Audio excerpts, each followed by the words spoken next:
സുഭാഷിതം ചാനലിലേക്ക് എല്ലാവർക്കും സ്വാഗതം. പരമാവധി ആളുകൾ ഈ ചാനൽ കാണുക, കമൻറ്റ് ചെയ്യുക, ലൈക്ക് ചെയ്യുക, ഷെയർ ചെയ്യുക. സുഹൃത്തുക്കളെയും ബന്ധുക്കളെയും കൊണ്ടെല്ലാം, പരിചയക്കാരെയും കൊണ്ടെല്ലാം മാക്സിമം സബ്സ്ക്രൈബ് ചെയ്യിക്കുക. എന്നാണ് ഇന്നത്തെ പുതിയ വിഷയങ്ങൾ. ഇന്നലെയും ഇന്നുമായിട്ടൊക്കെ നടക്കുന്ന പുത്തൻ വിശേഷങ്ങളുമായിട്ടാണ് സുഭാഷിതം വന്നിരിക്കുന്നത്. ഇന്നത്തെ പത്രങ്ങളുടെ എല്ലാ മീഡിയകളുടെ എല്ലാം വലിയ വാർത്തകളായിട്ടൊക്കെ വന്നു. സാധാരണ എല്ലാ മീഡിയകളിലും വന്നിരുന്ന വാർത്തയാണ്. നമ്മൾ സ്കൂൾ വിദ്യാഭ്യാസത്തെ കുളിപ്പിച്ച് കിടത്തി പിള്ളേർക്ക് എഴുതാനും വായിക്കാനും അറിഞ്ഞിടാത്ത രീതിയിലേക്ക് നമ്മൾ മാറ്റി.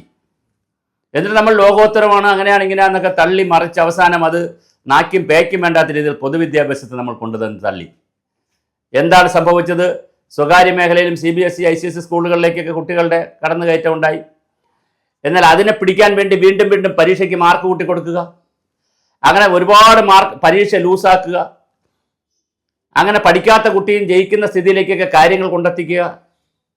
അങ്ങനെ വന്നപ്പോൾ അവർ ഒരു പരീക്ഷയിൽ ജയിക്കും, അത് കഴിഞ്ഞ് അടുത്ത പരീക്ഷയിലേക്ക് പോകുമ്പോൾ കുറച്ചുകൂടെ വ്യത്യസ്തമായ ഒരു പരീക്ഷയിലേക്ക് പോകുമ്പോൾ കുട്ടികൾ തോറ്റുപോകുന്നു. PSCക്ക് കുട്ടികൾക്ക് കയറാൻ പറ്റുന്നില്ല, UPSC കയറാൻ പറ്റുന്നില്ല, സിവിൽ സർവീസിൽ അങ്ങനെ കയറാൻ പറ്റുന്നില്ല. അപ്പോഴാ പുതിയ ബുദ്ധി കണ്ടുപിടിച്ചുകൊണ്ട് വന്നു. ഞാൻ പറഞ്ഞു വരുന്നത്, അടിയോടടിയാണ് ഈ ഗവൺമെൻറ്റിന് കോടതിയിൽ നിന്ന് കിട്ടുന്നത്. സിംഗിൾ ബെഞ്ചിൽ നിന്ന് അടി കിട്ടി, അതിൽ നിന്ന് ഡിവിഷൻ ബെഞ്ചിലേക്ക് പോയി അവിടെ നിന്ന് തല്ല് കിട്ടി. ഇപ്പോൾ സുപ്രീം കോടതി പോകുന്നില്ല എന്നാണ് ഡോക്ടർ ബിന്ദു പറഞ്ഞിരിക്കുന്നത്. ശരിക്കും പറഞ്ഞാൽ ഇവർ വല്ലാത്തൊരു ദുരന്തമാണ്. ഈ മന്ത്രിയും ഈ സംവിധാനവും. തൃശ്ശൂരിലെ മേയറായിരുന്നു ഡോക്ടർ ബിന്ദു. എന്തായിരുന്നു അവിടെ സംഭവിച്ചത്? അവിടെ മുച്ചൂട് മുടിച്ച് അവസാനം അഴിമതിയും റോഡിൻ്റെ പ്രശ്നങ്ങളൊക്കെ ആയി ഭരണസമിതി തന്നെ പോകേണ്ടി വന്നു. പുതിയ ഭരണസമിതി തന്നെ അടുത്ത തെരഞ്ഞെടുപ്പിൽ വന്നു. അവരെ പിടിച്ച് ഉന്നത വിദ്യാഭ്യാസത്തിൻ്റെ മന്ത്രിയാക്കി. 12 സർവകലാശാലകളിൽ 13 എണ്ണത്തിൽ 12 എണ്ണത്തിലും VC ഇല്ല, അതൊരു വശത്ത് കിടക്കുന്നു.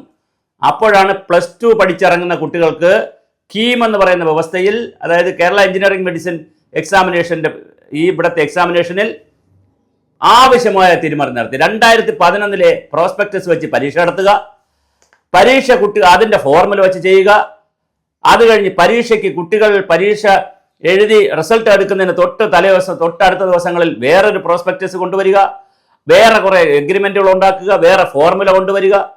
എന്താണ് ഇവിടെ സംഭവിക്കുന്നത്? നേരത്തെ 1-1-1 മാത്സ്, കെമിസ്ട്രി, ഫിസിക്സ് എന്ന് പറഞ്ഞാൽ 1-1 എന്ന് പറഞ്ഞാൽ അതിനെ 100ലേക്ക് കൊണ്ടുപോയി, പിന്നെ 100ൽ നിന്ന് സമീകരിച്ച് ഒരു ഫോർമുലയൊക്കെ ഉണ്ടാക്കി. എല്ലാം ഉടായിപ്പാണ്. വേറെ ഒരു രാജ്യത്തും ഇതില്ല, ഒരു സംസ്ഥാനത്തിലും ഇല്ല. എല്ലായിടത്തും മെരിറ്റാണ്. കൊച്ചിൻ യൂണിവേഴ്സിറ്റിയിൽ നോക്കൂ, എക്സാം എഴുതിയാൽ അത് മെരിറ്റാണ്.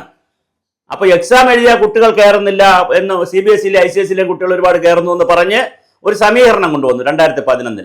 ആ സമീകരണം 14 വർഷങ്ങൾക്ക് ശേഷം പുതുക്കണം. അത് പുതുക്കണമെങ്കിൽ വളരെ നേരത്തെ പുതുക്കുകയും ഒക്കെ ചെയ്യേണ്ടേ, അല്ലെങ്കിൽ അടുത്ത വർഷത്തേക്ക് നടപ്പിലാക്കണ്ടേ. അടുത്ത വർഷം നടപ്പിലാക്കുമ്പോഴും വേറെ പ്രശ്നം ഉണ്ടായി, ഞാൻ പറയാം.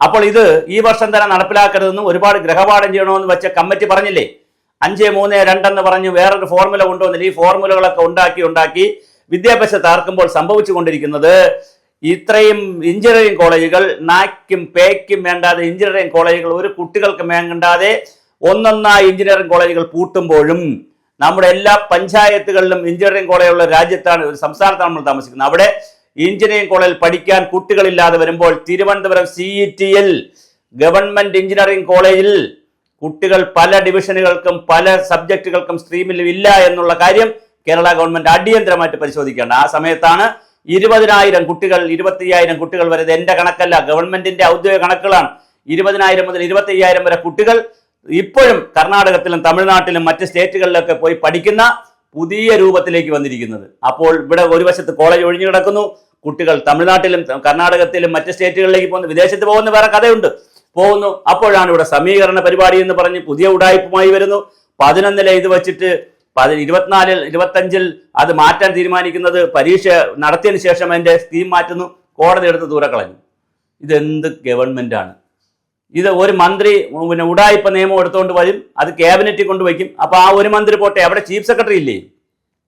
അദ്ദേഹം IAS കാരനല്ലേ? ഇവിടെ വിദ്യാഭ്യാസ സെക്രട്ടറി ഇല്ലേ? IAS കാരനല്ലേ? ഇവരൊക്കെ എവിടെ പോണത്? എന്തൊരു കഷ്ടമാണ് നമ്മുടെ നാടിൻ്റെ സ്ഥിതി. എന്തായാലും ഒരു കാര്യം പറഞ്ഞ് അവസാനിപ്പിക്കാം. CBSE ആയാലും ICSE ആയാലും പിന്നെ പൊതുമേഖലയായാലും സ്വകാര്യ മേഖലയായാലും കുട്ടികളാണ്. അവർ നമ്മുടെ മലയാളി മക്കളാണ്. അവരെ ഭാവി വെച്ച് കളിക്കരുത്, ഒരു ഗവൺമെന്റ് ഭാവി വെച്ച് കളിക്കരുത്. ഇപ്പോൾ കോടതിയിൽ നിന്ന് തല്ല് കിട്ടിയ സാഹചര്യത്തിൽ പൊതുമേഖലയെ നന്നാക്കുന്നത് ഇങ്ങനെയല്ല.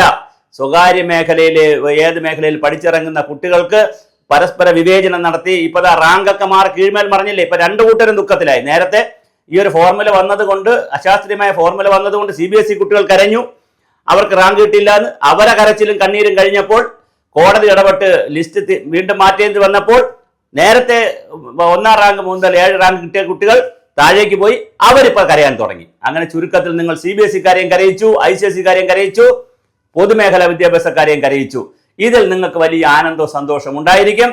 എന്തായാലും ഇതൊരു വലിയ സങ്കടകരമായ കാര്യമാണ് ഇവിടെ കാട്ടിക്കൂട്ടി വച്ചിരിക്കുന്നത്. അഭിനവ വിദ്യാഭ്യാസ വിചക്ഷണന്മാരും ജനകീയ വിദ്യാഭ്യാസ യജ്ഞക്കാരും എവിടെയാണ്? അവർ ടൂറിലായിരിക്കും. എന്താണ് ഇവിടെ സംഭവിക്കുന്നത്?